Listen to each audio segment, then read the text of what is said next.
Welcome in, everybody. We're going to get started with the second series here today. It is going to be Navi versus One Move. I do believe there's a series coming up, unless I've got the days wrong, and I have not, so that is going to be the series. And joining me is going to be Hurry Freak. So, Hurry, how are you doing? It's this afternoon. Rarely we get an afternoon start, but you looking forward to the series? Well, yeah, definitely, because this is a very important one. Whoever loses is probably out of it. So I think we're gonna be seeing the teams go all out here in this one. Yeah, this could be a big deciding match. Like you say, with Navi as well as One Move, they are down right at the bottom. And looking at it, both teams need to be picking up wins. And unfortunately, we're coming into the last week of the tour here today. So it is going to be, time is not on either of these teams' sides. So looking at it, we've got One Move sitting at the bottom here, 1-4. Navi not too far off, 1-3. And one of these teams will be picking up the victory, moving up the table to join the rest of the pack in the middle. And one of these teams, well, especially One Move, who after today will only have, I do believe, the one more series to play up against Darkside. So they need to Yep. pick up both of these matches as wins. And Navi, they play pretty much every day here, the series against One Move, and then they've got one against Hellraisers, and then one against VP. So they could drag VP into it here. But yeah, especially for One Move, it is a big. They need to win this. It's kind of do or die time for them here. Yeah, but one have beaten Hydra. Mm-hmm. The other teams that they have played against are the three strongest ones. So we can't really say that One Move have been doing badly. They've also been taking games off a Spirit, off a Bed Boom. Yeah. So they really have shown up Tour 2. The only thing is now they have to transfer that into wins against the weaker teams, mainly Navi and Darkside. And in my mind, they should be able to do it, right? Unless they have completely lost their drive because of the losses. I think they're more than in these two series. Yeah. Yeah, no, like you said, they have won uh, one series against Hydra. They went 2-1, but every single series they've played, they have gone down to the losses 1-2. So, like you say, they are picking up games here. They are starting to. I can't even say starting. The entire season has been 2-1s or 1-2s in there. So they do have a good chance. Meanwhile, Navi, they've only picked up a single match here. Excuse me, a single series up against Darkside, and haven't won a match in the other series they've played. It looks like. And that's pretty rough for Navi, especially, coming into this final week. Like I say, they do need to be looking for any advantage you can get. And at the minute, it does seem like it's going to favor One Move coming into this series. Yeah, for sure. I mean, Navi are the true Division 2 team coming into this one. Hydra, they're doing right, but Navi, they're doing as you would expect from a Division 2 team. They were second in Division 2, so as to be called puck champ at that point, but doesn't really matter. They definitely are going to benefit from the Division 1 experience, and that's I think fine for all of their players. Especially, I'm happy to see Shigetsu, who has been the top carry of Division 2 for, I don't know, 3-4 tours, whatever. He has been crushing it, and now he has gotten to experience Division 1, and he is doing a solid job, but the team in general is just not on that level just yet. Yeah, I kind of hope that they stick together. I mean, I'm a bit worried, obviously, because Navi, they want to be playing in Division 1 as an org. They want to be taking one of the top teams' slots. They want to be sticking up there. So, yeah, I'm a little bit worried what happens to this Navi team if they do go down to Division 2. But hopefully, as a set of players, they do stick together because Division 2 is still, good practice for them. It gets them more experience, especially playing together as a group. Obviously, there was some changes coming into Division 1 when Navi took over the team instead of, like you say, instead of Puck Champ coming into Division 1. But yeah, hopefully they do stick together if they do go down to Division 2. I doubt it though. I think Malady in general, him first, is probably going to be looking for a Division 1 team, and there's if he gets picked up, MMR, especially in Eastern Europe, is a big kind of point that teams look at when picking up a player. And Malady being one of the highest ranked support players, he's obviously going to be on a lot of radars, right? So especially with some of the teams might not be performing as well as they would hope to. So in that regard, I think that Navi, if they drop down, and after this series, we're gonna have a bit of a clearer picture. I don't think that the same 5 players are gonna be playing Division 2 in the next tour. No, that is a bit of a shame, if that does actually happen, because I do say you know, a lot of this, they have good showings, and when you do have like those glimmers of quality, that you know they just need to stick together to refine it because there are some good players in there, and if they do end up splitting up, if they go down, you know, it's just a shame that they aren't able to stick it out a little bit. But that is Navi's the nature of turn the to DPC. bat. You know, that's kind of how it works, and yeah. You need to be as strong as possible coming into Tour 3 because that is your, even if you're in Division 2 with the regional qualifiers for TI, that's when you need to be at your strongest. If you're not going to get through on points, and if you're not on division points, DPC points, excuse 10 me, you seconds do need to remaining. give yourself the strongest chance. And it's still just a shame though 5 that that seconds might be the remaining. outcome. Well, it is what it is. The rules are the same for everyone, so you could say it's Radiant fair. We team might, ban. as viewers, want to get a little bit more attached to the player team combos, but I guess the era of that is mostly gone. Especially in Eastern Europe, you never really had that, right? There were a lot of changes, even in the best Mhm. of times, right? Remember old Virtus 10 Pro, Lil, seconds bye remaining. bye, hello Roger, right? And when they were winning majors and stuff like that. So 5 seconds you know, remaining. the top of Dota, the top of everything, I guess it's ruthless. So it is what it is. Yeah. You know, the dramas that are created out of it and stuff like that, it can still be fun for us as viewers and fans and casters, of course. But with that being said, we do have a draft on our hands, and really nothing too like out of the ordinary, right? The only thing that kind of sticks out is the Death Prophet, but I feel like, you know, Bed Boom and One Move have been the ones that do prioritize it. Or am I wrong for One Move? No, I'm not. They have been picking it up quite a lot. Yeah, no, they've picked it up a few times as far as I'm aware. Yep. Yeah, the Drow Ranger coming out here from Navi as well. It is a nice answer back to the Death Prophet when you get the shard out. You know, you've got that hypothermia that's going to limit Navi's the turn to regeneration ban. coming out from the Death Prophet. So those Spirit Siphons not going to be as effective. But yeah, the Death Prophet coming into this one, you know, can run down buildings pretty early on. We did see, or we didn't see, but there was a Drow Ranger in the last series, and the Primal Beast was the pickup in the lane against it. You know, so the Primal Beast able to get on top of the 10 Drow Ranger, seconds remaining. just comes through with a trample, and the Drow no real escape mechanism there apart 5 from the seconds gust. remaining. So Radiant once that team BKB ban. is up from the Primal Beast there as well, it's really hard for the Drow to get away from that. So I wonder if we see that coming out for one move here as well, or whether you want to run this Death Prophet as that offlane hero up against the Drow in the lane. I have to say though, Kiritich messed up in that laning phase that I watched it. You know, people Yeah. tend to be greedy, and like 10 level 3, seconds he doesn't remaining. get the gust. Sometimes even level 2, you get the gust. Yeah, you have the clockwork, but he's gonna be 5 dodged at seconds one point, remaining. or he's gonna Mhm. mess up at one point, and then you're gonna die. So, you know, uh, Primal Beast is a good hero against the Drow Ranger, but at least Kiritich in the previous game that was happening in the previous series, he should have been able to survive a couple of times in the laning Radiant stage in team particular pick. if he wasn't greedy. Yeah, one of those things, you know, a learning experience for him there. Again, still a very young player coming into it, True. and being, you know, thrown into like VP's, uh, just the front line, you know, straight onto the VP carry after coming out from Namiga. You know, he's still got plenty of time 10 to learn and seconds improve, and remaining. that's one of those things he'll probably take the lesson from the game, and in the future it might not 5 happen. You know, he'll seconds have the remaining. knowledge to try and deal with it. Yeah, for sure, for sure. That is the case, right? But I feel like he should have known. One move here are a little bit down on their reserve time, right? I don't Mhm. see that they Navi's got any turn to pick penalties, so Mirana.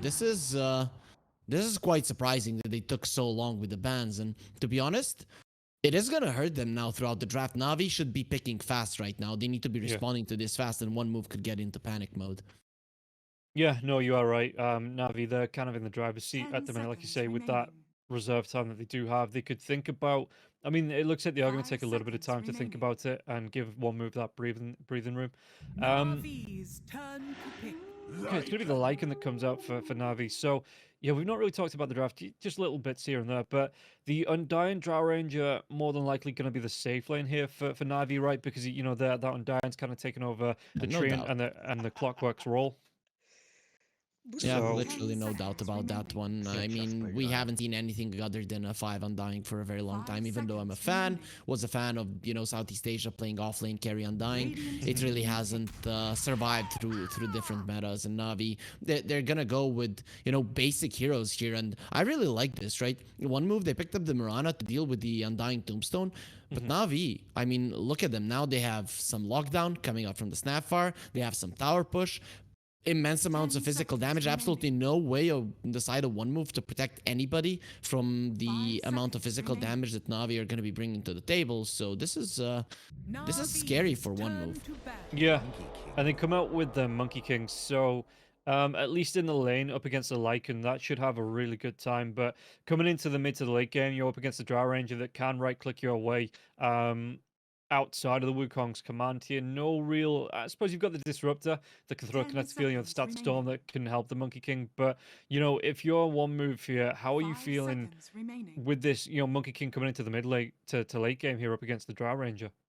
It's okay. It depends. The Monkey King depends a lot on the Death Prophet, and the supports depend on the Monkey King. So in my mind, Death Prophet really needs to be strong in this one, because one of the best and easiest way to utilize the Monkey King in the early mid game, and even in the late game is to have a fat frontliner that stands and attacks towers. Death Prophet fits that scenario. She comes to the tower, she uses the exorcism. If you go on her and the Monkey King is in the trees, well, you're going to be going into Wukong's command where you will most definitely lose a fight. Tombstone, Shapeshift, whatever, you're not going to survive if you just run into the Wukong's command. So I'm in that regard, I like it. And as you mentioned, the laning stage could be good for him, but on the other hand, Snapfire can be an annoying hero to play against when you're the Monkey King. The wolves constantly chip you, and the Snapfire does do massive amounts of damage. So, not the easiest thing for Munkushi, but considering that Monkey King is his top hero, has been for, at least a year now, I don't think he's going to be having much issues with it.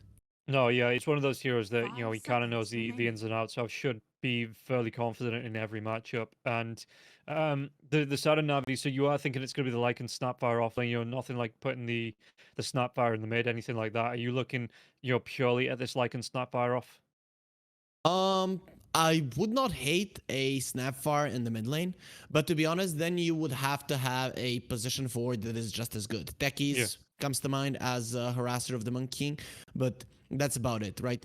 On the other hand, though, we do not see that one move are currently sporting a melee mid laner. It might be a Death Prophet mid lane as far as we know. So because of that, the Snapfire just doesn't seem as powerful in the mid lane as it could be. Yeah, I do like the Timbersaw ban here from Navi as well. You've got yourself 3 strength heroes already, so just taking away the Timber, it just makes sense here. 10 Taking away seconds remaining. the Tide as well. Tide we've seen over the past few days. 5 It's seconds coming back remaining. into it a little bit more, getting back into the game. The setup as well. The setup Navi's stun that would turn help to up pick. for the Static Storm and the Wukong's command. Obviously, one move that could be a great pick for them. So Navi are just like absolutely no chance of you getting that. Yeah, no reason to give it away, because you get a Gush, you get the Blightstone and the Mirana, and then the Undying, even on the early levels, he cannot be super aggressive onto you because you 10 just smack him seconds down with remaining. the overwhelming amount of minus armor. So yeah, the 5 Tidehunter seconds has remaining. been so dominant in the laning phase that I feel like a lot of position 5s just don't want to play against it. Yeah, it makes sense. It does make sense here as Navi coming into the final pick, potentially this mid lane picker. Is there anything specific you're looking at? Because I do believe that Storm Spirit and the Batright have been banned out, but Ember Spirit is still in the one of the stronger heroes. In fact, I think Team Spirit they drop these hero rankings every so often. Just the meta heroes. I think they put the Ember Spirit in the S tier. With the Storm Spirit as well as the Puck. So Team Spirit at least really valuing this Ember Spirit. And do you think that's something we're going to see here for Navi? I'm looking at it. It would be kind of hard to play it versus a Death Prophet in lane. So that could be the only reason that you do not want it, right? But other than that, it does work really well with their lineup. So I wouldn't hate it. Actually, the catch from one move, once he gets a BKB, is non-existent. He does have the ability to outplay the Disruptor, Glimpse ulti. So yeah, if Melojule feels like he's not scared of the Death Prophet, I wouldn't mind seeing it. Yeah, just going back to see what else he's played through the tour. Storms and the Lash. The Lash has been banned, right? Yeah, unless she's Yes. been banned by Yeah. one move already, yeah. So, I mean, really thinking about this with the reserve time, it's gonna Oh. be the Sand King. Okay. Okay, that's his special. That's really his special. But it's a melee hero versus a death prophet. So good luck. Good luck. I Yeah. mean, it's good that he's a specialist, but you could see that they were thinking along through it, and he's like, "Can I do it? Can I do it? I've done it in the past. Let's go. Let's go. Let's go for that one." And they were missing that blink stun initiation, so he is gonna be contributing to that one for sure. Yeah, and it is going to be the Primal Choose your Beast that comes hero. up for one move. So, running it back here in this next series. But yeah, Melagil coming back to that, even though he is that melee hero, you know, he's got great ways to clear off camps. So even if he does fall behind, and that might be where one move have to be very active at getting the wards down. Because even if Melagil here falls behind, you know, you should be stacking out your ancients, you know, your camps for the Sand King to recover. And even if it's not recovery mode, you know, he can still get in the jungle, clear them off with the Sandstorm. You'll get himself in, and do the damage as well and fairly comfortably clear off these camps. So we'll see here how one move, you know, do you expect them to be very active at getting these wards down? You're very proactive at making sure Melagil can't get the best out of this jungle? Um, you have the disruptor in the Mirana who can be quite annoying at invading, and considering that the Monkey King is gonna have a good lane, I think that it's highly possible. But what I would be afraid here if I was Navi is that I have literally one stun to stop the Primal Beast from rampaging through everyone. So my main concern wouldn't be getting Sand King super strong. It would having Sand King there always ready to battle. Because if Afterlife is part of the fight, even without the BKB, and you don't have the Sand King there to just slow him down to stun him, Afterlife is just gonna destroy everybody. Yeah, it is a great last pick here. You know, the Snapfire with the cookie, but you need to be accurate with that. You need to be able to set that one up. And again, Dry Ranger with that Gust, it might not be, or it's not going to be super effective once that BKB comes out. So one move. I really do like this Primal Beast last pick coming up for them. And looking at both lineups, any favorites before we get into the actual match? I think one move are coming in as the favorites of the series. Their lineup looks kind of well-rounded, and they have multiple ways to play it. So I'm gonna go for them. Okay. I'm not sure. I'm going to take the time we have the quick words from our sponsors to think about who I want to pick here. But yeah, before we get into it, guys, a quick word from our sponsors over at EGB. Check it out. Bets on esports, bets on streamers, impressive bonus system. Welcome bonus up to $600. Cashback, artifacts, regular promotions, daily giveaways. Try yourself as a bookmaker. Great lines. EGB.com, more than just a bookmaker. Welcome back in. Welcome back in. And I think I'm going to go for Navi. Okay. I just like the potential of fighting for the draw range. You know, if he hits a good power spike, should be able to deal with the Monkey King. You've got the Lycan, like you say, that can push down these buildings. I think a lot hinges on this Melagil Sand King. You know, I do want to see him getting active around the map. You know, getting involved early and looking to help push that advantage for Navi. But it is close between the two. I feel like Navi their lineup has potential, but it is not easy to execute. It's good that Melagil is an expert on the hero, but a lot of things have to go right. And I think a lot of those things rely on the Lycan and the Sand King, and both of them are destined to have a pretty tough laning phase. And that is where I think that Navi's lineup falls flat, is that one move have kind of countered them in lane. Yeah. Well, we'll keep an eye. We'll see how this is going to play out as Afterlife going to throw a baby rage at being decayed, losing those 4 strength. And not going to be happy about that, but it should seem like they're going to be able to get 3 bounty runs out of this here as well. The invade coming in from Danielle, it's not going to pay off. In fact, Jingu's going to come out straight away here from Munkushi, the Wolves, trying to do a little bit of damage to Munkushi, but he's going to be getting everything back here. The damage onto Danielle. Danielle just keeping pace and will be able to get himself away. Usually lizards should not be as fast as a monkey, but I guess when you don't have the chances of using the trees just yet, you're not going to be that big of an issue. But I like the aggression here coming out from one move. Danielle? He's bottom getting lane? close to going down here in the bottom lane, and one more right click, Munkushi, the body blocks from the wolves, but Pantomim will still pick it up, as, yeah, we see the odds on the screen, EGB showing that one move coming into this with the favorites, but it's not a massive difference between the two teams here, but EGB still putting one move as the favorites. Yeah, the observer a little bit more focused on Melojule, you know, like yeah. what are you trying to do with that mid lane Sand King? Who cares about the first blood? But yeah, we are gonna be missing it there. What happened was Munkushi was just running towards Danielle, and of course glimpse level 1. That's something we've been seeing pretty much all the time in every single region, with Disruptor being so popular, and it does land him a kill. Yeah, really nicely done there from the side, and you can see it's going to come out once again. Danielle going to get himself away. I mean, level 1, he did take the Scatter Blast, so there's no cookie here to get himself away. The balance strike comes through Munkushi, Body blocks. doing a whole lot of damage, and is it going to be another kill going the way? Danielle comes in with a Scatter Blast, but Munkushi will still be able to pick up that kill, so great start here for the Monkey King and the Disruptor in the lane. Yeah, beautiful, beautiful overall. You could see how he was slowing him down, and Malik is what a usage on the tree. That's beautiful. He's still gonna come back. Yeah, he's still going to be pushed back here. The balance strike comes up in 4 seconds. So Monkey King saving that for the final strike coming through. It doesn't get the kill, though. Malik, he's still going to be secured here by Pantomim. Munkushi maybe just mathing it a little bit wrong. I think he was relying on that last strike of the Jingu with the balance strike, but he right-clicked him first, so the bonus damage didn't apply there to the balance strike. No, you're wrong. He is a carry, and he knows he's going to be getting creeps. So he understands that it is his support that is not really going to be getting a lot of gold. So he just lets him have it. Getting him on that path to the Aghanim Scepter early. I see. Okay, you know, thinking 10 steps ahead. Munkushi right up in there. More so, buy me tangos. Peasant. Yeah, need regen. Carry, need regen. Danielle going to be glimpsed back once again, and this level 1 on the Scar Blast, you know, it's really hurting here, and Pantomim, he picks up another one, and yeah, that's going to be the regen gold. You can see he's got that clarity queued up here as well, but the fact that there's no cookie to try and get out of range after that glimpse comes out, it is really hurting the Snapfire, and one move already running over this lane. I don't know what you do as Navi to try and recover into this.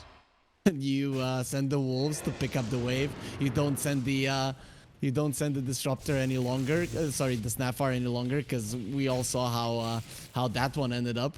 And yeah, it's ending up pretty badly now as well, because Pantomim, he can do whatever he wants, understanding that the position 4 on the enemy side is really not going to be much useful against him. No, and he's even got half a level advantage here over the Lycan. That's yet again, like you say, the position 5. Meanwhile, if we take a look at the other lanes, you know, there is a lot of action here in the bottom lane, so we'll keep flicking back to it as and when things kick off, but we need to pay attention to the other lanes here as well. As looking at the last hits, so the Drow Ranger fallen behind the Monkey King a little bit, you know, in terms of the denies coming out, but is keeping pace in the last hits, and, you know, Malady not having an awful time here in this lane either, coming up against Afterlife and Gilga. The thing is, it's now minute 4. The Undying is going to start going through all of his mana, and once his mangoes are down, he's not going to be that big of a problem any longer. So considering that the Drow Ranger didn't go for the Gust level 3, I think this is now the timing where one move could try to go for their aggression onto the Drow. Yeah, it's interesting to see the Primal Beast. You know, there are different builds coming out, different schools of thought on how you build this. Sometimes at level 3, you're going to see a 1-1-1 build. But like you say, if they can get on top of the Drow Ranger with the 2 points into the trample here after the onslaught, there's not a whole lot that Navi can do to push this one back. And you follow up as well with the arrow coming through and Mirana at level 3, I assume. Maybe even the 2 points into the Starstorm for the extra jump in and burst. This Drow Ranger sitting on 640 health. Well, it's not going to be 640 for too long if these two heroes do get on top of her. For sure, and also, it is currently a pause, but Pantomim is coming to the mid lane, so Melojule, I wouldn't want to be in his skin. He only has Burrow Strike level 1, and Sand King is naturally a very, very slow hero. Yeah, they have that sentry to come down now as well. The kinetic field comes out. Melojule, is he going to be able to get himself away from this one? The glimpse comes out. The Burrow Strike, he didn't even move with that. And Melojule, he's trying to block the vision with the trees. In fact, clever play there. And Navi at least have the practice with the trees, it looks like, but able to break that vision. And all of a sudden, Death Prophet can't get the kill into the Sand King. And at least he's going to be able to get himself towards that bounty, get the bottle up here as well, and get some recovery coming in. I guess if their Dota careers don't work, at least they can take up gardening, forestation, or whatever, because they seem to be amazing in that one. Yeah, it is Well, just a couple of clever little plays coming out here, like you say, from the side of Navi. And it's cute. It's cute. I'm sure I'll be seeing the attempts more and more in my pubs. And, you know, you got to try it to learn it. Yeah, you could try it in demo hero. That's what people usually do. If you're just planting trees like there's no tomorrow, you know, that should not be happening. Bottom lane once again. Daniel, he's going to go down to Phantom. Mid lane, though, Melodule going to be doing a lot of damage. And the Monkey King just finding the free farm here. You see on the health bar, yeah, Melodule getting really down low. He did get that D-Ward off Ironclad with the drain coming through from the level 3 Spirit Siphon. So Melodule this time, at least he has the raindrops. But going to have to wait at least 50 seconds here or 45 seconds for the rune. And then there's not even a guarantee he's going to be able to pick it up and bottle it. Daniel, he knows what his job is. I've already died 3 times, so when I died the 4th time, to make sure that my mid laner has a good time. So at least he's going to be finding some impact there, and that is very important. But we are seeing that the lanes are starting to kind of crumble for Navi, and that is what I was afraid of when I saw the draft. Even now, this top lane is a problem. Shigetsu is being dove. Yeah, and 10 seconds away from that trample once again. I think Gilga, did he go for the second point into the Starstorm? He did, so the leap's coming through. Shigetsu is going to take a lot of burst damage coming through from these two heroes, and it's going to be really hard for the Drow Ranger. Meanwhile, in the mid lane, you know, we're going to see the Epicenter coming through, as well as that Burrow Strike. Ironclad, though, going to get himself away from this one. One more right click, he's taunting it, but he's going to taunt to his doom there, as Melodule will pick up the kill. First kill on the board for Navi. Even finds himself the haste rune here as well. Yeah, perfect. Definitely perfect for him. It's not perfect for Danielle, who is, I don't know. He's just a freebie. He's a creep for this Disruptor to get every single time. 5 kills on the Disruptor, 5 deaths on the Snapfire. So that is not looking good. But what is looking good is that kill from Melodule. Malik. Oh, I hope they don't kill him. Okay, he's gonna be okay. Yeah, he is out of mana now, so no more wolves, but you look at Munkushi coming through, Orb of Corrosion is there, and this just allows Pantomime to be able to leave the lane. In fact, is there going to be a glimpse back onto Malik? Once again, it comes out, the drag back, the cookie away this time, so Malik should be able to get himself out of this. As Malik gets a kill onto Gilga in the top lane, but Malik, one more right click, still could get in range here, the Monkey King. The chase down, Daniel trying to do what he can, but the balance strike, the Jingu Mastery is up here for Munkushi, so he's just going to be able to sustain with a life steal. Navi at least did get a kill on the top lane, which is very weird. You know, Gilgir dying. I guess he didn't respect the potential of the Gust and then just got brought down. And I like that Navi, after that death of Malady, actually did manage to apply more pressure on the top lane. They're actually doing quite amount of damage to this tower. It's not something that one move should allow to happen, especially when you're playing against the Lycans. You're gonna have to be focusing on the bottom lane a lot. And if you don't have the top lane tower, it's going to open so many potential moves for Navi. Yeah, the Tombstone will go down. I think denied that from Malady anyway, so it won't be picked up. But Gilga chasing. No, the Gust comes out mid-onslaught here. We see the TP up from Pantomime, and it's just not going to be in time. So it looks like both heroes on the side of Navi on the top lane is here. Coming in with the haste. He has that epicenter in a second now as well. Has to watch out for the sounds from Ironclad, but he might be able to jump himself 4 heroes though from the side of one move. Melodule, does he want to try and stick around and maybe go for a gank here? Malady gets low. He is going to go down, and Ironclad's going to be the one that picks up the kill. Munkushi on the bottom lane gets the kill into Daniel once again, and Daniel is 0-6-0. Oof, as our observer just has to reconnect, getting kicked out of the... Not going to be missing much. Yeah, and we all like to see the home screen of Dota, right? It's kind of the only part before we start playing where we feel happy. So it's always nice to see it there. Of course, after it, despair usually does come, but when you're watching professional Dota, that's not gonna be the case. The problem I have here is that Navi on the bottom lane with 2 of their heroes, they cannot keep away the Monkey King, and this is a Lycan. He needs to be pressuring that tower. So once he gets his Helm of the Dominator and Sand King gets the Blink, Navi really need to start forcing the issue on the bottom lane. That's going to allow one move to have so many options. So I'm a bit afraid for Navi here. Yeah, and the bottom lane going so well for one move, even if the Snap 5 starts to move around to try and start top lane. I'll come back to that in a second. The Gust does come out though onto Arrow's going to miss as well onto the Drow Ranger, so Afterlife not going to be able to get the lockdown, and the arrow follow up from Gilga, or the setup for the Pulverized, not going to be there. Shigetsu going to be comfortable on this lane, but yeah, no, the fact that the lane went so bad for Navi, it means that even if the Snapfire moves off to try and get these stacks out, you know, help his teammates in a different way, that he's going to be mirrored by Pantomime, because the Monkey King, the Lycan's not going to pose a threat to this Monkey King. The Monkey King could actually get a couple of kills, and you see that the Lycans already moved into the jungle, and they're just completely giving up on this bottom lane. Yeah, they definitely have, and for a good reason. You're just gonna continue being smacked down, considering that the Monkey King has the Orb of Corrosion. Your tower could be in trouble, so you have to at least be somewhere there. And one interesting thing, the Monkey King is thinking about the Radiance, so you could be seeing the Radiance Agonist build right off the bat here for Munkushi. Yeah, and I mean, why not? He's getting all this free farm. It's not being interrupted at all. He's top of the net worth. He's having a great time in this game. And really, apart from sending all 5 heroes here from the start of Navi down, how do you really interrupt this monkey? Currently you cannot, right? You need the Sand King Blink, which he's gonna get, but let's see if he gets out alive. Yeah, he's going to be chased down. He's 5 gold away. He might be able to buy the time with the Burrow Strike here. Right?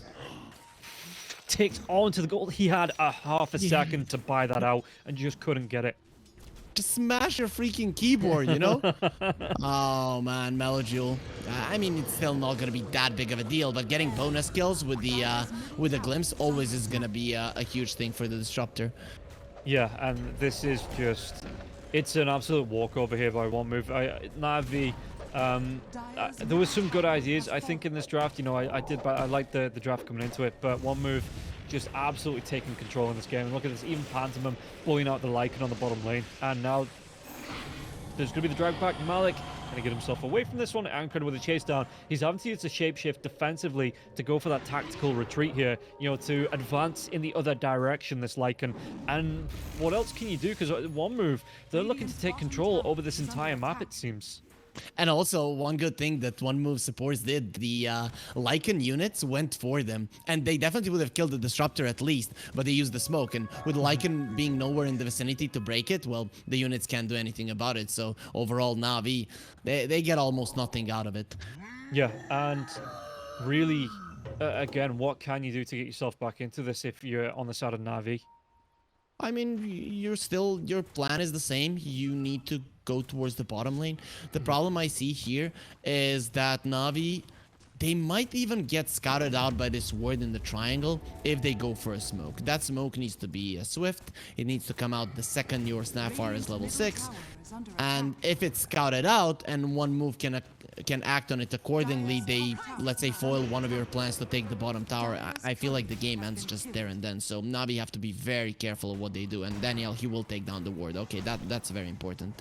Yeah, Melojule at least getting himself back into this ancient stack. You know, they have a sentry down here as well to make sure there was no wards. Make sure Melojule wasn't going to be spotted. Like say, Daniel getting the D ward on the other side of that triangle. So the blink is up now for the Sand King, and we'll see what impact he's going to be able to have with it, as a smoke will come out from these two heroes. We see Afterlife on the top lane, you know, being uncontested. The Drow already moved away from that top lane, but it is going to be all about here Navi with the smoke, and can they find themselves anything? Because this Monkey King not even going to be in the lane, so the Lycan with his Helm the Dominator creep and his wolves will be able to push down the tier 1, and it looks like One Move not even going to move over to try and defend this.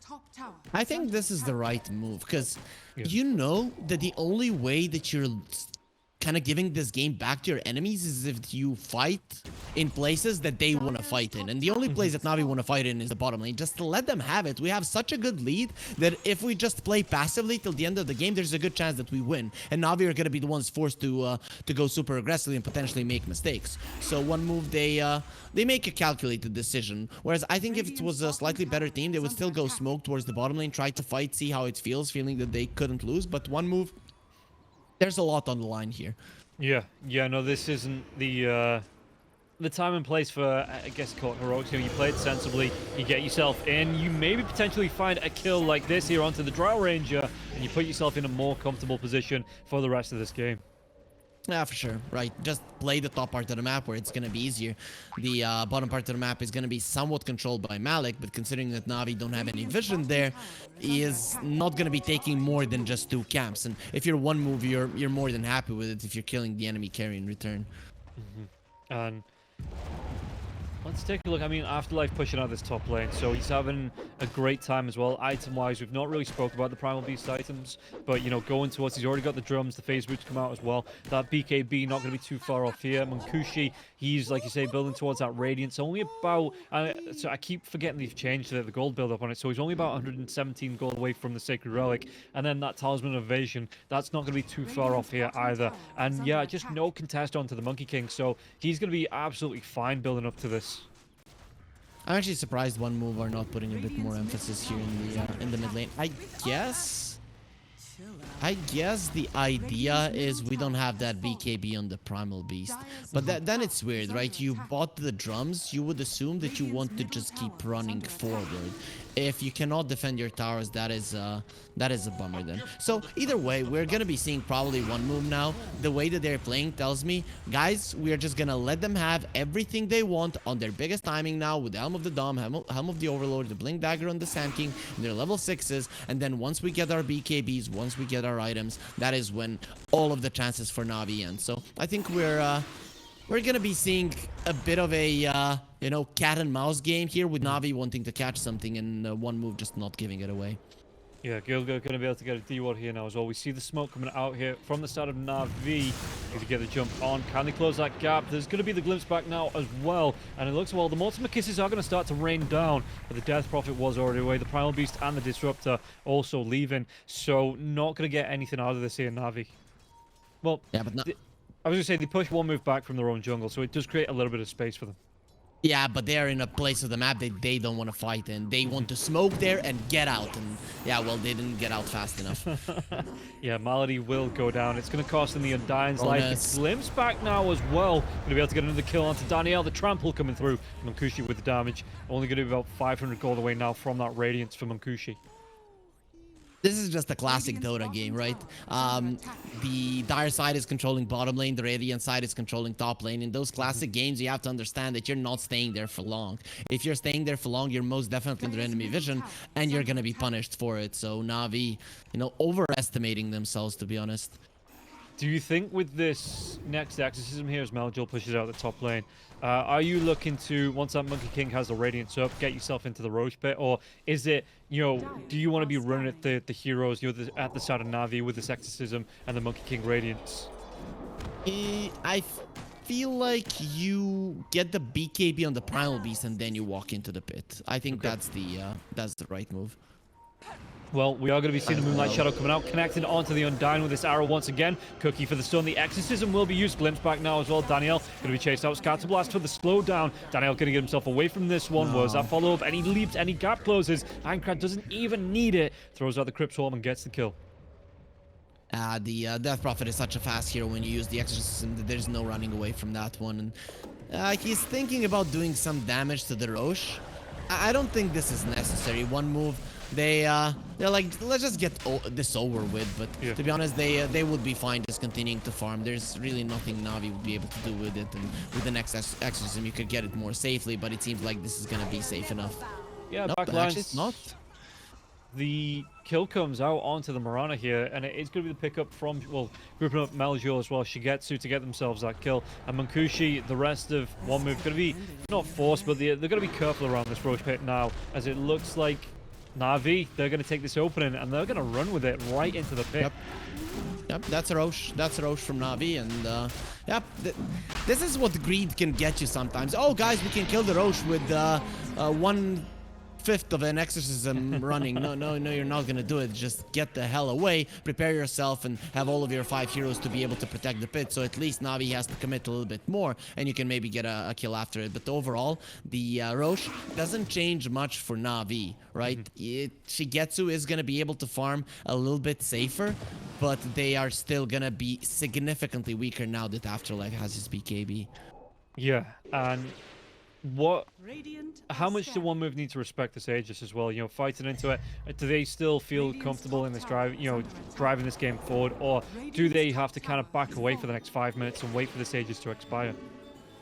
You don't back away, but you don't fight the full 5-man lineup of Navi. Your heroes are pretty mobile, right? You don't mind being separated, so you play the map and you give the enemies 1 kill if it's 5 of them. And if they start separating and you don't lose anyone, that is when you strike. Okay, well, we'll keep an eye, like you say, they are moving around here, Navi, as a group, in position. Take a look at the player comparison, though. Afterlife, he's a little bit hurt. Oh, they're going to be able to get the jump on the multiple kisses start to rain down as well, but the static storm will be used. Wukong's command as well coming through. Meljul, is he going to survive through this? They get the damage through Munkushi with a balance strike, but Ankrad, he might go down in return, and now they might even try and chase for a little bit more, but that, the Wukong's command, Shigetsu, he walks himself into it. The Aegis will pop, and even take down Daniel now as well. He's going to be caught out of position, this Drow Ranger, and Shigetsu, he doesn't have the BKB, not close enough. It might come out on the curry now as well. Shigetsu, though, has to run himself away. This Primalbeast Afterlife trying to chase down the TP, though. Shigetsu is going to be interrupted by the onslaught. The backlines, though, they get the kill into Munkushi and Gilga, and this might be another one onto the Afterlife. Afterlife can he get himself away from this one? He doesn't have the mana for the onslaught out, and this might have been, the biggest brains bait coming out from Shigetsu. As Afterlife being chased down, Cookie won't connect, and he's going to be able to get himself through this maze of trees. Now has the mana for the onslaught, and will be able to run himself away. A couple of mistakes happened there from one move. Other than their perfect setup, they made the mistakes. First, Aincrad doesn't use the sticks. He has 17. He definitely lives with those. And then the Mirana misses an arrow on a Aegis target. So that's really something that should not happen. Now she gets has a BKB. He's a lot tougher.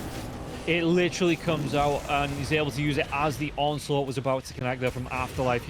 A thing of time, and then all of a sudden Navi back into this. They've taken down, what, 5, 6 heroes in the last couple of fights, so even getting maybe a courier out of this as well. Monkey King, he's going to be fairly safe with that courier now.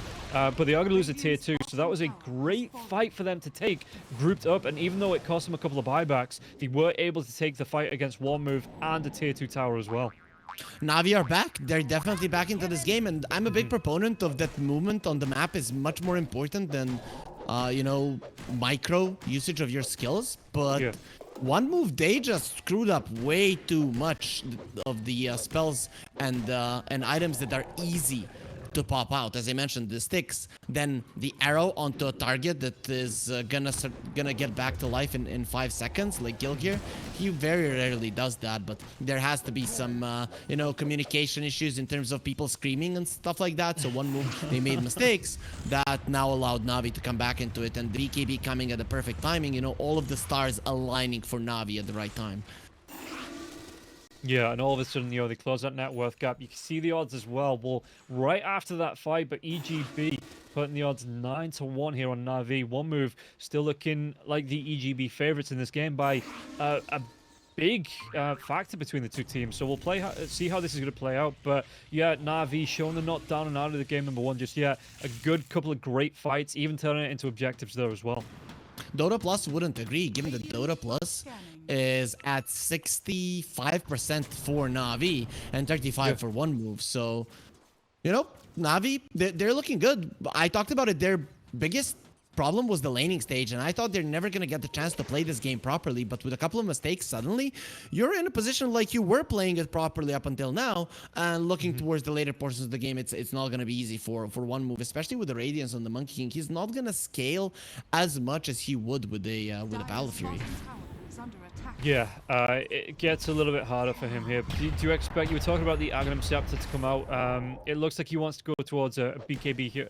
BKB Desolator? BKB, right? BKB, yeah. To come out for the Monkey King, but the Drow Ranger is going to be going for a Butterfly here, so the Scardy's queued up, not going to have any knowledge of that just yet on the side of one move, but Shigetsu, is it going to be a bit of a detriment if this Monkey King going towards this next item and he's not going to be on the path to the MKB? The thing is, MKB on the Monkey King is good, but you do not have that much lockdown, right? And Drow Ranger at some point will get the Hurricane Pike, has the BKB. I'm thinking Shigetsu is on point with this item, even if the MKB does come out. Okay, we'll see how they're going to play around. Would you prefer the Monkey King to go for a Basher than the Scardy? Scardy is the item that counters the Drow, right? You hit her, your Monkey Warriors hit her, and Shigetsu is just not that strong anymore. Well, Static Storm's going to come out, but it doesn't actually catch on to anyone, so Pantomim's going to go down. Malik's going to be the one to pick up the kill. Afterlife can he get himself away with this BKB because the physical damage coming out from that Drow range is starting to stack up there, and the Wukong's command has been dropped, but you can see that Na'Vi just waiting on the outside of it for it to wear off to get themselves right back into this mid lane, and even the Black Dragon pushing out here with the Fireball. So let's see, one move. How are they going to try and play around this 4v5? It looks like they're just going to back themselves away. Really weird that Pantomim did go for a play like that, because, you know, okay, you've caught the Lycan inside of the Static Storm, but the Drow Ranger is still gonna stand her ground and destroy you. So the way that one move need to fight is that Aincrad is standing his ground, Na'Vi are going for him, there's a Wukong's command over him. That is how you win a fight, right? And Aincrad just needs to get to a point where he can pop his BKB. He doesn't have it just yet, but when he does that, he lives.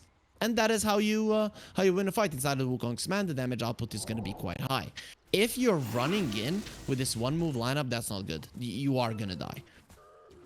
Radiant's middle Yeah, tower is and under attack. I get the idea behind it. You know, if you get that Static Storm, you look down 2 or 3 heroes on the high ground. But if you're doing that blind, then, like you say, because the wards were down from the side of Na'Vi, so they saw Pantomim come towards them anyway. And it's just, in theory, it is a great way to get the lockdown and try and win the fight against Na'Vi. But like I said, only catching out one hero and not being able to capitalize on that from the side of one move anyway, after the fact that, yeah, Na'Vi, they take those fights all day long. For sure. And Lycan now is approaching the BKB. Drow Ranger is approaching the Butterfly. We'll almost have it.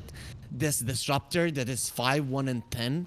He is the lowest net worth hero by far on the map. Yeah. The supports of Na'Vi that were struggling. Daniel has 10 deaths. And he's close to being the most farm support. So overall, Navi's farm distribution is really good. Melojul, his only job is to blink and stun, right? So him having a blink BKB is more than happy with that. Yeah, and you can see the Snapfire as well going towards those Greaves, so he's going to offer some more sustainability in these fights. Meanwhile, I don't think anyone on the side of one move... oh no, the Mirana already has the Greaves up. Okay, so yeah, okay, good good item there for one move. But yeah, just with the way the fights have been going, you're even more sustained from the side of Na'Vi. It's going to make it a little bit harder for one move to fight into this. And most definitely in one move. They're running in. You get the glimpse, the Cookie comes out though, they've got the lockdown onto the Lycan. Lycan, can he get himself out of this? Not going to be able to survive through the Wukongs and the Static Storm. So good pick up there from the side of one move. But Na'Vi, do they want to try and turn this one around? I'm hearing the epicenter being teased here. But Na'Vi, do they actually want to go for it? They get the jump onto Gilga, getting that kill onto the Mirana. Okay, nice trade there, but one move coming off the better, taking down a core. They did lose a tier 2 in the top lane, so that kind of makes it even, or maybe even in favor of Na'Vi, because now the only tower that you have is the mid tier 1, and setting up a fight around mid tier 2, sorry, and setting up a fight with one move around that tower in particular is incredibly hard, which pretty much means that Na'Vi are easily gonna take all of the outer towers from their enemies, and that puts one move in a very uncomfortable position. You did kill the Lycan now, but once he gets the BKB, those kind of situations, they're not gonna happen. So I wouldn't want to be in one move skin right now. No, and not too far away from that BKB either. He's got, what's it, about 300 gold? Yeah, 300 gold here, the Lycan, before he's going to be able to pick this one up. Meanwhile, Melojul, what's he want to go for here? Looks like it's going to be the E-Blade for the Sand King. Well, he's going to be a ways away from this one. The idea from the Sand King right now, you have the Boots of Travel. You need to be countering the split push that is coming out from the Primal Beast, from the Monkey and the Mirana, right? So you're always keeping the lanes pushed in, allowing you to fight. If it is a fight that Na'Vi are choosing, it is a fight that Na'Vi will most likely win unless they make some crucial unforced errors, and they haven't been making too many of them thus far. No. You can see the Aincrad here as well. He wants to be going towards the overwhelming blink. Just looking at the items coming out, because usually for Primal Beasts that we see, you know, when we see heroes, players like Collapse playing it, I'll come back to in a second, looking at the map, you know, smoke coming through from Na'Vi. They're going to be able to get the jump onto him now as well, onto this Disruptor. That Tumbleless Toy, not going to be super effective. The Mortimer Kisses starting to rain down BKB here for Aincrad though.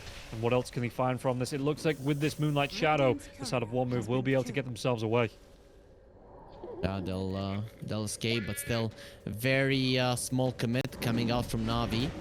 And one move are not gonna have an exorcism. That pretty much opens up the Roche. As soon as it's up, Na'Vi can easily go in there and take it. Yeah, you can see that they've parked Malady in here, just waiting to see how long it takes to come up. It is only going to be 2 seconds away, so 3, 2, 1, and he's back in the room.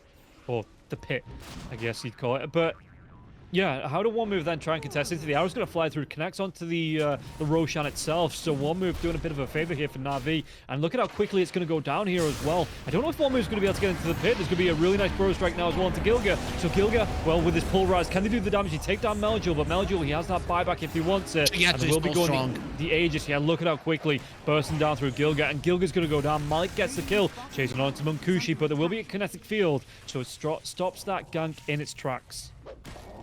Okay, I mean, in terms of trades, in terms of heroes, not the worst thing for one move, but every single time Na'Vi are getting some kind of an objective, something for their lineup, and the Drow is getting stronger and stronger, we're seeing just how powerful Shigetsu is. He's just running forward through Wukong's command with the Radiance, and he does not care. The Skadi will maybe change that, but setting up fights for one move now is going to be increasingly difficult. No outer towers whatsoever. The angles of finding fights now are gonna be almost impossible for them. Yeah, and that Meljul jump in, it was purely tactical to make sure that one move couldn't get themselves into the pit and contest. Even if he did go down, it was a great move there from the Sand King. It means that, Aegis goes away if Shigetsu, Shard there for the snapfire here as well. So Danielle now can use those cookies a little bit more offensively, start to stack that damage, because you get caught out, you've got a ultimate kiss underneath here as well. That damage does start to stack up. It definitely does, right? But the longer range is always nice, especially when you have these two supports of one move that pretty much just want to run away from the Lycan. If you can help the units to get on top of them and don't constantly need to chase them, the two of the supports can die very easily without any commit coming out from Na'Vi. Yeah, and again, one move, looking to push back onto this, but with the Aegis up, it looks like Na'Vi once again grouping up as 5, and they've still got themselves the exit. In fact, they've got all of their ultimates coming into this now as well. The exorcism is still there if one move want to try and push this one back, but there's going to be a jump in. Shigetsu, is this even going to pop the Aegis? He's going to take a lot of damage, pops that BKB, and it looks like they're going to try and back themselves away outside of that Wukong's command. And like I say, that cookie, that extra hop distance, it gets Shigetsu away, so was able to get himself away from that Monkey King. This game now feels over.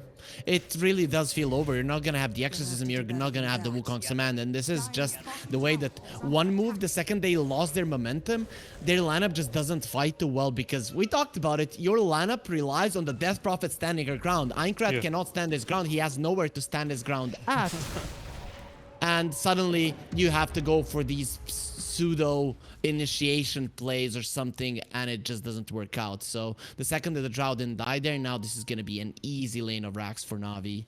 Yeah, Gilga actually trying to cut the wave in the mid lane now as well, so not trying to go for this top lane deep push now. Afterlife going to take a lot of damage and physical coming through here. The last couple of right clicks aren't going to connect, and Afterlife will be able to get himself away, but Shigetsu just says, cool, I'll just take your tower then. Panzerman trying to do what he can coming forward. Was that BKB for the Drow? About 25 seconds away, but does still have this Aegis for the next 2 minutes. So Na'Vi, they're looking to take a lane of racks. Fortification will be used here, but how long is it actually going to protect these buildings with the wolves, with the Drow Ranger just right-clicking down on it? Arrow will connect now as well, but again, Drow Ranger still has that Aegis. That arrow is big. On the edge of the Wukong's command. The Force Staff comes out. Meljul, he wants to dive in, got that epicenter going here as well. Has he? Yeah, he has, doing the damage, and he gets everyone outside of the Wukongs. And yeah, the BKB will be up now for the Drow, but the lockdown, is it going to be enough? They do get the kill onto the Drow Ranger. And listen, one move, they might want to try and chase, defending their racks. Danielle going to be the next one to go down to Munkushi. One more right click, he will go down.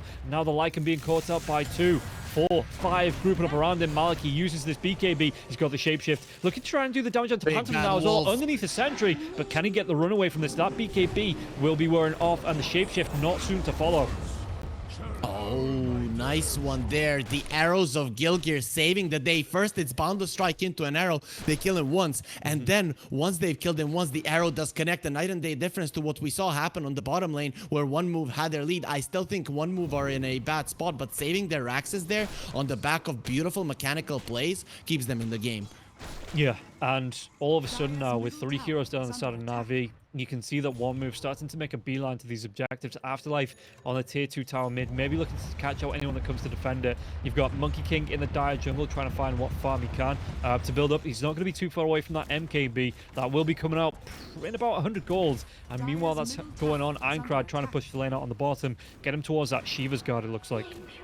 The main thing right now for one move is push out the waves. Make sure that you can get a pick off here and there when the enemies are not together, or at least force Navi to use a smoke so that you spook out. They use that smoke to get some vision, and then you've gotten something out of them. But one move, I like that they didn't commit so much on let's get a tier 2. It is just not that important in this part of the game. Make sure that you control a solid chunk of the map, that you get your next round of items, and if you execute as well as you did in the previous fight, you do have a shot to win the next one, and possibly on the back of that one the game. Yeah, I was talking about the itemization a few minutes ago about the Primal Beast, and it's going to be the Boots of Burn coming out and then going back into the Hex. And the Hex is what, he's got himself a casual plate mail, but the Hex is something that you do see coming out for a lot of offlaners at the minute, even if they're not, an in hero that usually builds into it. The Hex is just so strong at the minute that, Meljul gets himself away with the bow strike there. But yeah, the Hex is really good, and you see a lot of the offlaners building into that utility at the minute in the current meta. It is the late game changer, right? So once you get the Hex, all of those things that I was talking about fall down the drain, because you have this ability to just initiate and stay on top of a target for a very long time. It just changes the way that the game is played completely. Just one of the Hexes it comes out. But then again, Navi, they're itemizing properly. They want a Hex on the Sand King themselves, and Shigetsu is looking towards the Lincoln Sphere. Yeah, the MKB is out now for the Monkey King, so that's going to be a little bit easier fighting into this Drow Ranger.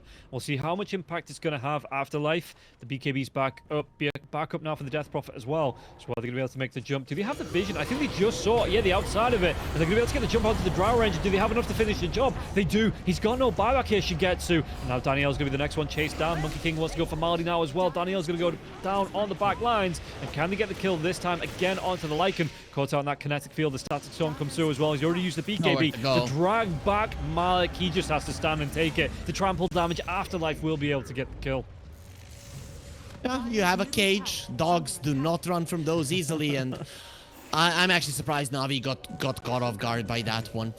The thing is, they have solid deep wards, especially in the top part of the map. You don't see anyone moving there. You have to know that something is up, and they just let their drow fall down. And this is what I was talking about. You do not need to push those tier 2s. They're not so much important. You need the lanes to be in a good spot so you can make plays like this.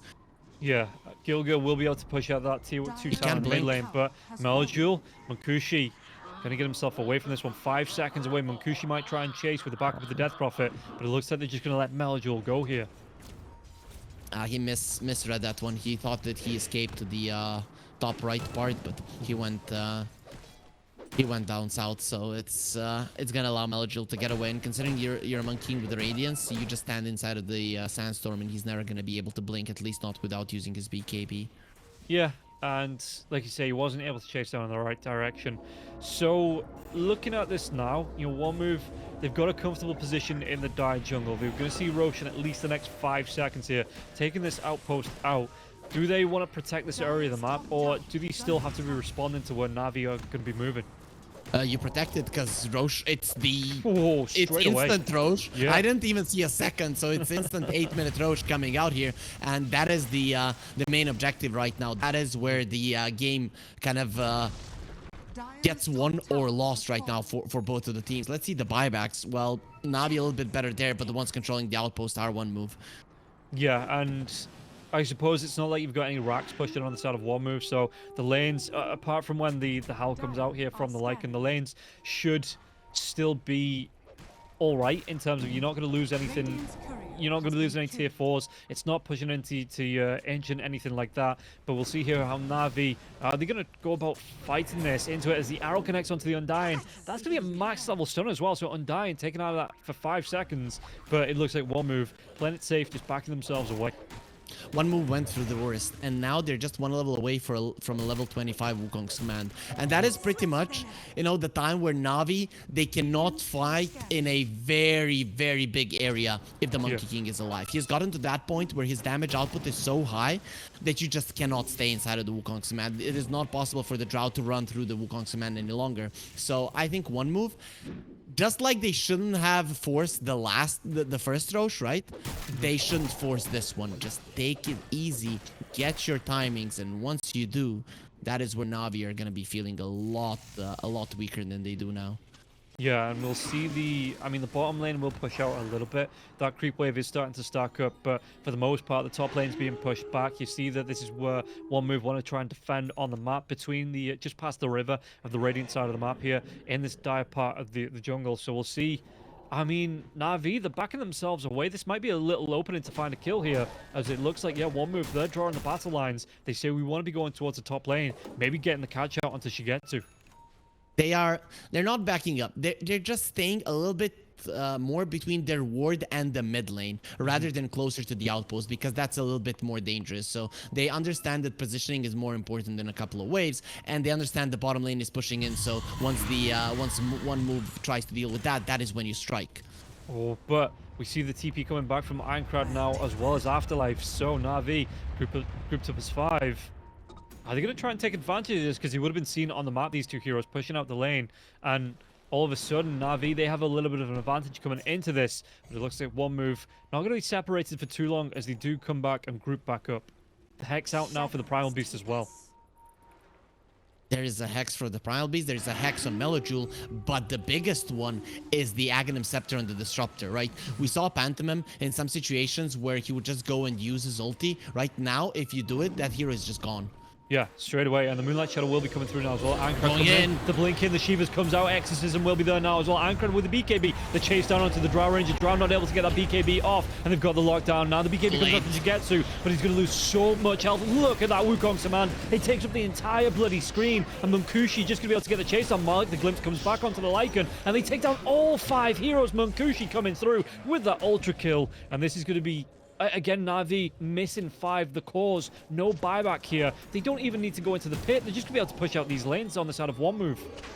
I think Munkushi got to like below 100 HP in that fight. He was so low, and he gets the BKB and the Wukong's command off. Without the Drow Ranger, they just don't do enough damage.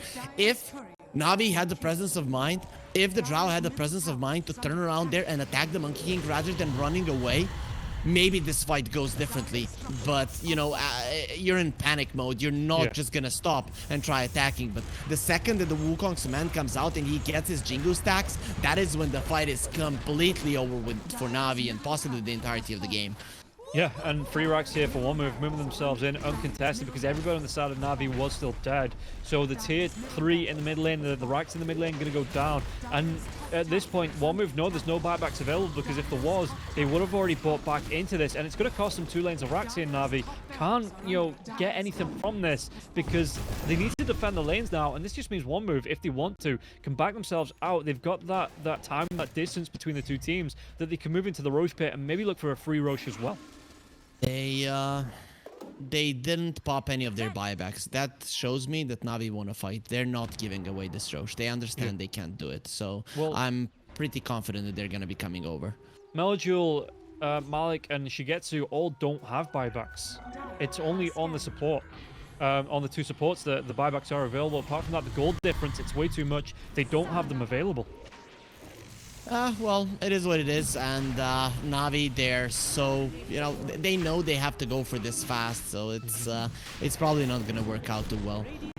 Yeah, we'll see here. I mean, one move. They know they're inside the pit here. Na'Vi, you've got the lockdown onto the Lycan. The Lycan, he dodges off that arrow, though. Backline, Wukong's command comes out. They've got the stun lock onto the Lycan, and Lycan's going to be slain there. So revenge for Little Red Riding Hood as the glimpse comes out. Won't connect. She gets the BKB off. Afterlife, furthest one forward. 4 heroes from the side of Na'Vi looking to do what they can to disrupt this. And Wukong's command will go down, but Exorcism is going to come back now as well. They've got this popping off, and it looks like they might pop off onto Malady. They've got the chase down as well onto the Drow Ranger. Drow Ranger's already already used one. the BKB. They've got the lockdown. They've got the kill. And they might not even need this Roche now as well, as there's going to be the dive in. Back lines. Melajul, what's he going to be able to do? GG's going to be called. Navi, they know they don't have a chance with these two cores being down. One move, they're going to be able to take game number 1 up against Navi. Oh man, Navi, they look disappointed, and they should be. They had this game. When they were pushing on the top lane, the game was over. The only thing that needs to not happen is for your Drow to eat 2 5-second arrows. That is the only thing that needs to not happen, and you don't manage to prevent that. So I would be feeling pretty sad. But you know, one move, they kind of got in that situation by bad micro plays anyways, and they got back into it with good micro plays. So you know, the balance of the universe is there. Yeah, takes away and gives that, but coming through into this, the end of the first game, we'll see that Shigetsu 6, 5, and 7 on the Draw Ranger. Munkushi 11, 1, and 19. So only died once here on the Monkey King, and that was kind of obvious from the lane stage that the pressure that Navi were trying to put on, they couldn't go onto the Monkey King because Pantom and Munkushi in this lane, you know, they were picking up kills every time a hero showed here in the bottom lane. Between the Lycan, between the Snapfire, they were just able to get at least one kill out of it. So Navi, great mid-game recovery. They couldn't hang on to it, maybe just overextended a little bit too much on that top lane. But one move, the early game into that late, the late game segments, really well played here for one move. Before you go into a high ground push, unless you're a very well-trained team, right? Which Navi, I mean, they're not. They changed 2 of their players, plus, you know, only now Division 1. You need to know exactly what you do in every single scenario when it comes to your enemies. So how are we pushing it? Shigetsu up front. They even jumped a couple of times with Melajul, putting himself in danger, right? Then what they do wait out the ultis from one move, and then they go in again. But the thing is that Shigetsu, either he needs to think about it or his team needs to tell him, yo, you cannot get arrowed. You need to be somewhere behind the creeps, hiding. The Lycan could have creeps in front of the Drow as well. Stuff like that needs to be discussed before it comes down to it, and then things like this won't be happening. But then again, one move, the ability to capitalize on your opponent's mistakes is also a skill set that you need in Dota. They capitalize perfectly, they win the game. Yeah, and well, we all know how this is going to go next because every single one of one move series has been 2-1s. So Navi, they're going to win the next game, and then it's going to be the third game where we really come down to the decider. But yeah, no, one move looking really clean in this first match when they got the opportunity. Navi, again, good spark. So if they can carry some of that into game number 2, you know, they might be able to pull it back. Looking for this game number 2, you know, is it because the lane stage didn't go at all in favor of Navi? So do they just need a better start to get themselves into this and maybe take this game number 2? Do you think? To be honest, I think they do need a better start, but they did not lose this game because of the start, right? Everything got kind of nullified after that fight on the bottom lane, and that laning stage did not matter any longer, right? It should have gone that way anyways, and the comeback from Navi comes from your timings. You didn't utilize them too well, but one mistake from your opponents, you do it, and then you're fine. But yeah, I would like for them to have a better laning stage, because then you're gonna feel more confident as the game progresses. Okay, guys, that is going to be game number 1. We're going to take a quick break. We'll be back with game number 2. We'll see if Navi can pull it back or one move. Are they finally going to get a 2-0 on the board? We'll find out after a break.